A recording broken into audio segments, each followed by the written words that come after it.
Three, two, one. Alright, it is Monday, new morning, new week. Plan is go to the office. Oh wait, there's a garbage truck. Plan is go to the office, see if I can start my work today. If not, go read. And for my physics module, I was asked to give another presentation. So I'm gonna give a presentation tomorrow. So I had to give another presentation tomorrow. This one is not an introductory, it's more of a research-focused one. So here kind of is the rundown. I did some research when I entered at the SETI Institute on dark spots on Uranus. The only requirements for this presentation that it had more than 5 slides and there were pictures and questions at the end.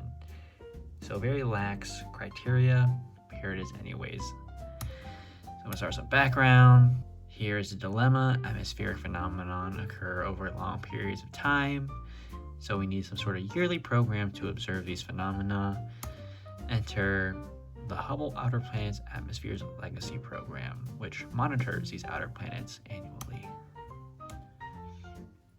Then I talk about dark spots, which is the topic of my presentation.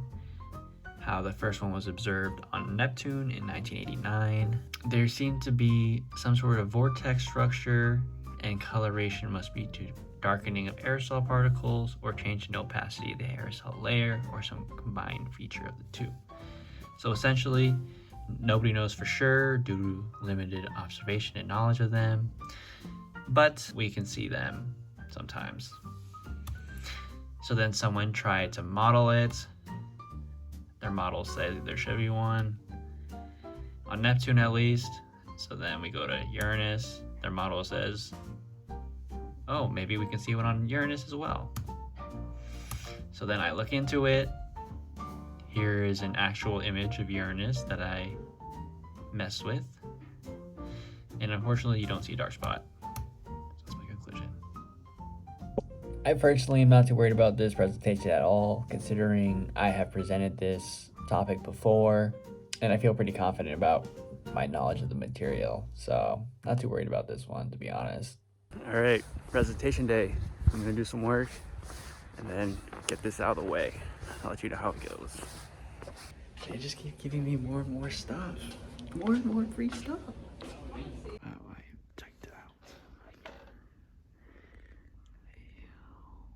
All right, off to the gym. My boy Evan, I'm gonna get this work in. Right, Evan? Yes. So, Wednesdays are pretty easy. No modules, except we have group meeting on Wednesdays where all the members of the solar group, we all kind of get together in a room and some person discusses their work or some paper that they've been reading. So that takes about an hour, and it's gonna be a chill Wednesday. So, beautiful Wednesday morning here in Aberystwyth. So I'm done with the day, and you might be surprised why it's still so sunny outside. That's because I'm excited, and I left the office early to go make a very fun purchase. I will show you guys this purchase later. Okay, just left this store to buy these bad boys. So I didn't want to spend a whole lot of money on a bag, so I just got the essentials. Just these 4: putter, 4-iron, 7-iron, 56, and then some balls and a glove. The essentials, that's it. I'm back in my golfer era.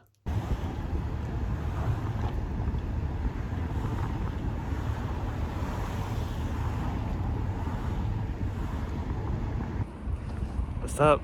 Today is Friday, February 14th, which means it's Valentine's Day, so happy Valentine's Day. In the work world, everything is good, just working. But at the end of our first year, we have something called a literature review, I think, which essentially is an assessment that helps the school determine if they'll let you proceed as a PhD student or master you out. My plan is to have a running catalog of information information I learned and all the references, such that by the time this assignment is due, it'll be less work as I can reference things that I've already written down.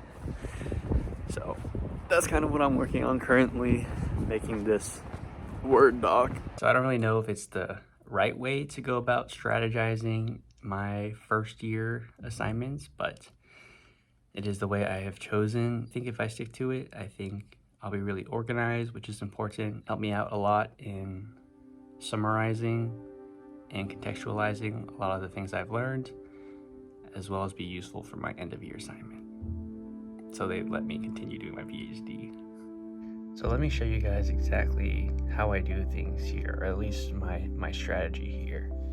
So first off, I have a folder that has all the papers that I have read or are going to read. And this folder makes it a lot easier to access all these different resources. And then on my docs, I have reviews of all the papers that I have read so far. A short list right now, but learning new material and just getting started, so forgive me for just a few.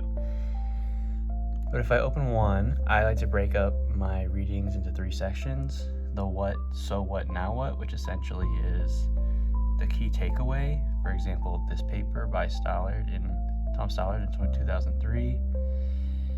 I talk about a fixed dark polar region and a rotating dark polar region. That's the main takeaway for this paper. Then I also have the reference papers in there as well that I can look at to further my understandings of key points that were made in the text. And then also some key points and some notes from the paper itself. So I got this off of an Instagram reel I saw,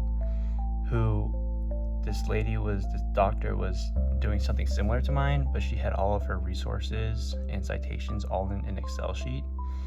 So that's kind of what I'm doing right now. I have author, year, why I used it in the paper, what was the paper about in the citation, just as a place to keep track of all my references.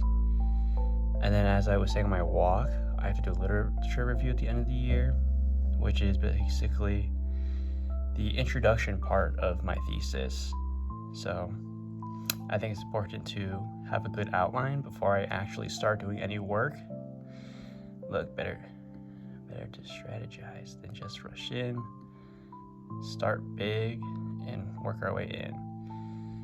And so this outline kind of talks about all the topics I want to talk about in my introductory section of my thesis.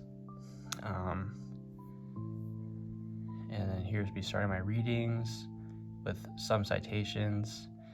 Of course, all these sections will be expanded upon or edited as I, learn more. But this is where I currently am right now and what I'm going to continue to work on for at least the foreseeable future. Something I struggle with sometimes is whenever I come across a new topic or a new term, I will read through it and I will tell myself that I understand the material, but then that topic will come up later in the paper and I'll be like, what? I don't know what this is. So then I'll have to go back and relearn it, and I just get frustrated because I'm wasting time. I'm like, Russell, why didn't you just spend the time to learn it the first time instead of pretending to understand it the first time? So something that I'm gonna have to learn, that I need to put in the time at first, and it will help me out in the end game rather than just rush through the topic pretending like I get it just to be faster, I guess.